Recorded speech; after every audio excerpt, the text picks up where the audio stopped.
Hello, my name is Daumants Kleimanis, and I will present my strategy analysis on company VetMed Limited. And this is a company that operates in a veterinary medicine wholesale industry in country of Latvia. So the company is established in 2010. It's a leading veterinary medicine wholesaler. Its market share is about 30%, and our revenue is uh, more than 80% of our revenues veterinary medicine. It's a part family and part owned group. Uh, its turnover is 3.4 million in last year. It has 7 sales managers and own logistic uh, operations. It operates in all species segment. It's poultry, swine, cattle, companion animal, and external industry analysis on the veterinary pharmaceuticals wholesale. The general trends that shapes the industry right now, that are shaping the industry right now, is the focus has shifted from treatment to prevention. So European Union is running campaigns and regulations to decrease antibiotic use in animal production. So this means that emphasis is more on vaccine sales and not on antibiotics and other medicaments. Also, generic manufacturers are winning the market as the industry is driving down prices. So it's no longer original manufacturers that are leading the market, but it's generic manufacturers. Competition landscape in 2006, most recent data shows that we are leading the market for the 4 consecutive year, and our biggest rivals are Magnum Veterinary and Bartos Nums. These are the main players, but the other competitors, they are quite small in terms of market share. So the competition is quite stiff because the market is small. It's only 11.5 million overall, and that means that there are 20 competitors, and that's very fragmented market. Moving on to suppliers. So the suppliers are big pharmacies. Suppliers like Seva Animal Health, MSD, Kirka, Meriel, Hipra, Boehringer, Biovita, Verbuck, Bayer, and Zoetis. These are the big veterinary pharmaceutical companies, and the key thing in this business is to have an exclusive, preferably, or at least direct distributorship in for a country, and then you have to have some good sales managers, and then you can hope to have some good business. Well, suppliers have quite a big power as they are now currently looking to establish a pan-Baltic approach, which means they don't look only to Latvian market because it's small, and to label, to have packaging in Latvian language, it's quite demands quite costs, and so they're looking to Baltic markets, including Lithuania, Latvia, and Estonia together as one market. And so to get contracts with those suppliers, it's important to get to have a buy-in that we're able to cover all of this region.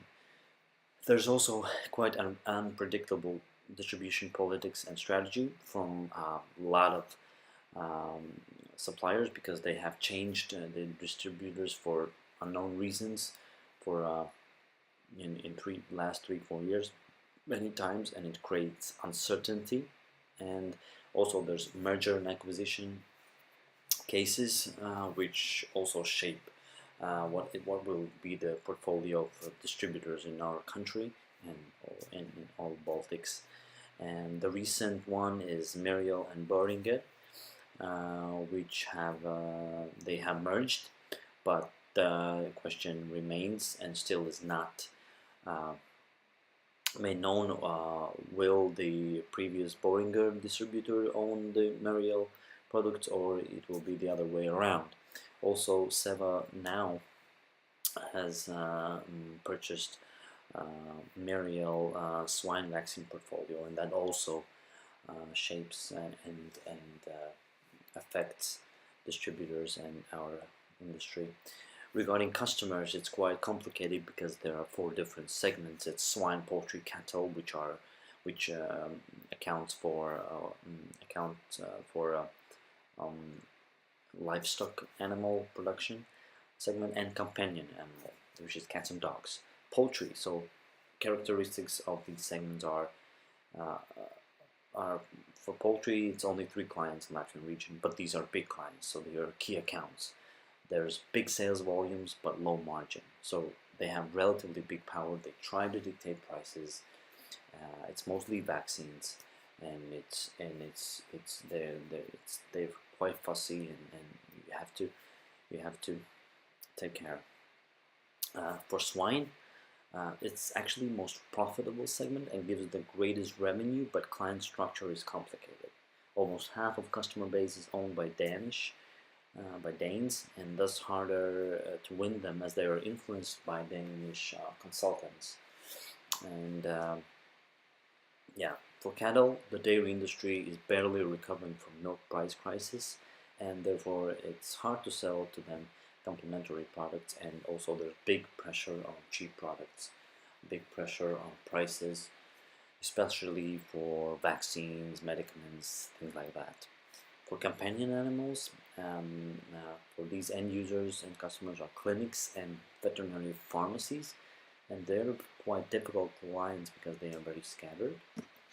Although they are concentrated, most of them are concentrated in capital city Riga, but still they're very scattered. They have issues with financial discipline, irregular revenue stream, etc.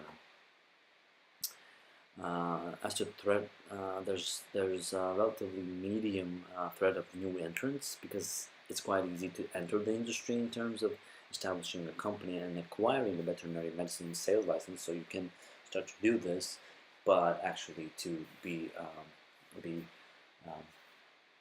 be successful in it, you have to have a good supplier, direct supplier, to build your margins, to have profitability, and good salespeople. So these are two things, and it's not so easy.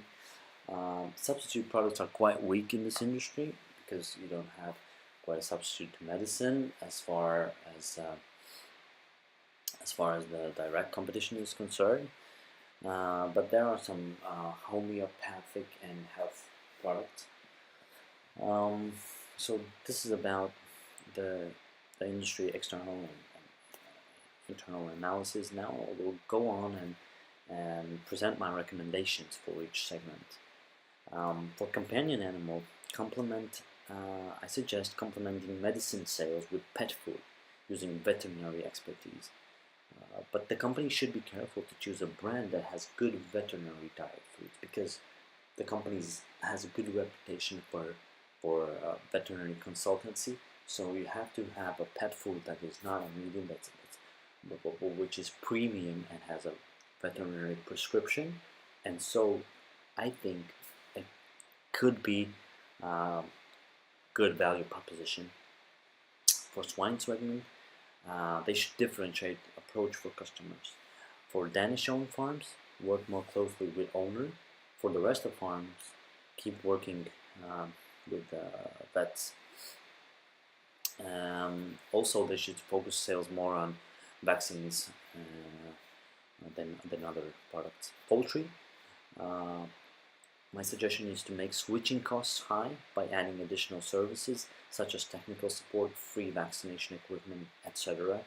And also focus more on vaccines instead of antibiotics.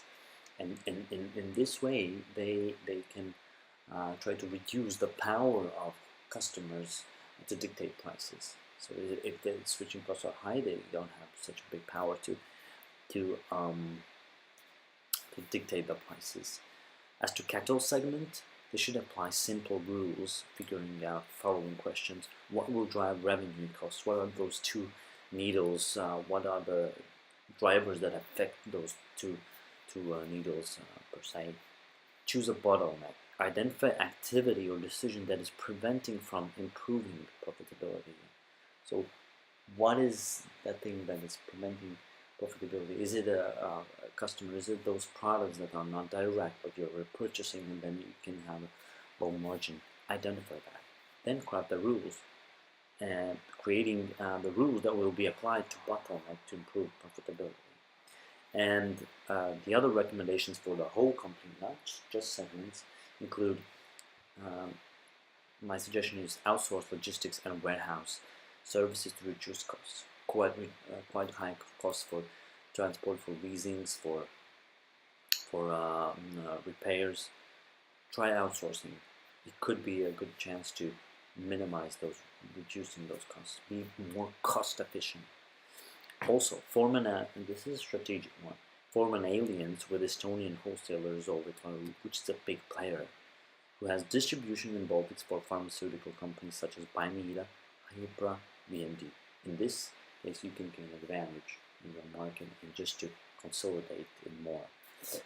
Thirdly, finally, look for opportunities in fur animal segment, because this is a segment where you are almost non-existent, but you can improve because you can get vaccine manufacturer contract because there's only one competitor, IDT Biological, but there's opportunity to get United Vaccines contract.